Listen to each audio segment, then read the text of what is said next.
Imagine for a moment you're a vine dresser, not just any vine dresser, but an artist. You found the most fertile hillside, the one that gets the best sun, and you don't plant just any seed, but a cutting from a select red wine.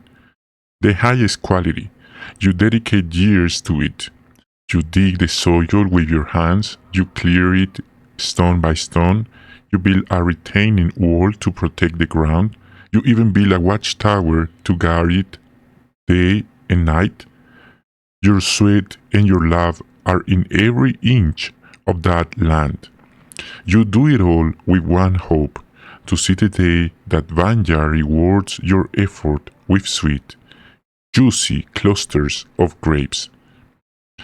How would you feel if, after all that, it only produced wild grapes, small, bitter, and useless? Small, it'll be disappointing. Today, we're talking about disappointment, but not just any kind. We're diving into one of the most powerful metaphors in the Bible. In the book of Isaiah, chapter 5, the central question, the one that might resonate in your own heart, is: did Jehovah have a right to expect more from his people? And even more importantly, what does that say to us today? First of all, let's take a look of the scripture at Isaiah chapter 5, verses 1, 2, and 7. Let me sing please to my beloved, a song about my loved one and his vineyard. My beloved had a vineyard on a fruitful hillside. He dug it up and rid it of stones. He planted it with a choice red vine, built a tower in the middle of it, and hewed out a winepress in it. Then he kept hoping for it to produce grapes, but it produced only wild grapes. Verse 7. For the vineyard of Jehovah of armies is the house of Israel. The men of Judah are the plantation he was fond of. He kept hoping for justice, but look, there was injustice. For righteousness, but look, a cry of distress. So, after hearing all this, Jehovah's question is not one of anger, but of heartbreak. It's the question of a heart that has given its all. What more could I have done? And here, friends, is the first practical lesson. True love always goes beyond what is required. Jehovah was not an absent owner. He was a present father. And then comes the harvest. The vine dresser's expectation turns to confusion and then to disappointment. They are not select grapes. They're wild grapes. The New World Translation footnote says, rotten berries. Imagine the bitterness. And what did these useless grapes represent? The Bible makes it clear. Instead of justice, it gave bloodshed. Instead of righteousness, it gave cries of distress. The people who had received laws so just they protect the poor, the foreigner, the widow, were now oppressing those very ones in a very bad way. Many of them were suffering in an insane way, and the people who were meant to be a kingdom of priests, an example to the world, had become the same or worse than everyone else. The fruit was not the cultivator's fault. He did everything right. The problem was with the wine. Has that ever happened to you? You're given an incredible opportunity to do something great, special care, and instead of giving your best, you give the minimum, just enough or less. That is the wild grape, wasted potential. And this is the part that many find difficult to understand. Jehovah's love is constant, but his protection is conditional. He warns, I'll take away its hedge, I lay it waste, I won't be prone. Thorns and weeds will overrun it.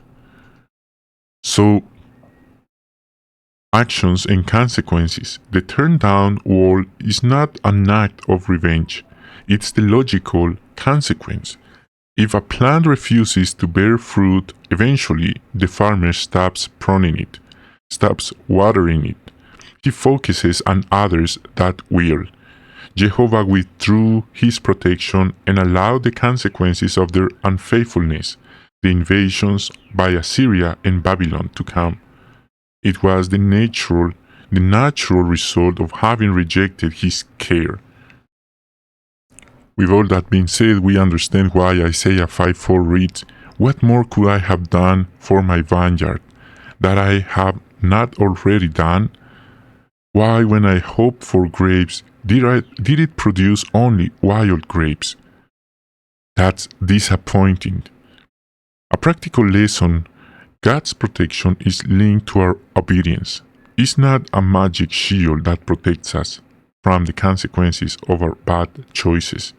When we insist on going down a path of wild grapes, eventually He allows us to walk that path to its end. Now, let's not look at this just as a story about an ancient people. This question speaks directly to you and me. Are we that vineyard? Really important one. Because Isaiah 5:6 reads, Now please, let me tell you what I'll do to my vineyard. I'll remove its hedge, and it'll be burned down. I'll break down its stone wall, and it'll be trampled on. I'll make it a wasteland. I won't be pruned or hoed. It'll be overgrown with thorn bushes and weeds, and I'll command the clouds not to send any rain on it. This is very important because Jehovah has planted us in a privileged position. We have access to His Word, we understand His purposes, we enjoy a worldwide brotherhood. He has dug and cleared us through Christ's sacrifice and the truths we learn in His Word. He has given us a protective wall, our moral standards and biblical principles. And the question Isaiah could ask us is, what fruit are we bearing? That's a very important question, isn't it? Are we bearing the fruit of the Spirit, love, joy, peace, or are we bearing wild grapes of indifference, complaining, selfishness, or just going through the motions? Ask yourself, how does this account help me to strive not to disappoint Jehovah? This is not about perfection, it's about direction. The vine dresser doesn't expect the harvest on the first day, but he does expect to see buds, growth, and eventually fruit. Jehovah doesn't expect us to be perfect overnight, but He does expect to see progress. A heart that strives to bear select grapes of faith, love, and faithful works. After all He has done for us, yes, He has a right to expect more. And do we have the courage to give it to Him? Today can be a new day in our vineyard, a day to be thankful for the care we received, to prune what is not bearing fruit, and to decide, with His help, to give Him the best harvest of our life, because He is worth it. Dear brothers and sisters, thank you so much for watching. Thanks for tuning in. If this message touched your heart, please share it. Like this video and subscribe to our channel. And we hope to see you in our next broadcast.